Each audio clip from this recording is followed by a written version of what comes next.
Hello বন্ধুরা, দুপুরে আমি তখন দেখালাম কি খাবো আমরা দুপুরবেলা, তোমাদের সঙ্গে সব শেয়ার করি, তার জন্যই বলছি। আর দেখে নাও, দাঁড়াও বসো, এত ব্যস্ত হয়ে উঠেছো কেন? এই যে ঘিটা ঢেলে দেবে। হ্যাঁ, ওই ঘি এঁটো হাত কৌটোটা এঁটো করবো না তো।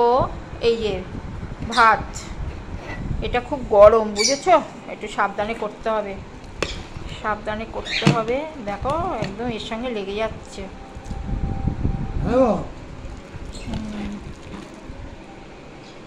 কেন ভাত না, গোবিন্দভোগ চালের ভাত। গোবিন্দভোগ চাল, এই যে জয় রাধে গোবিন্দভোগ চালের ভাত। আর হচ্ছে যেটা চাটনি আছে, এই যে আমের চাটনি, আর গোবিন্দভোগ চালের ভাত। আর একটু দেবো,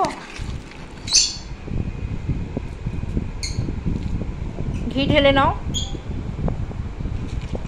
ব্যাস এই পর্যন্ত আজকে। বাই বন্ধুরা। বাই বন্ধুরা।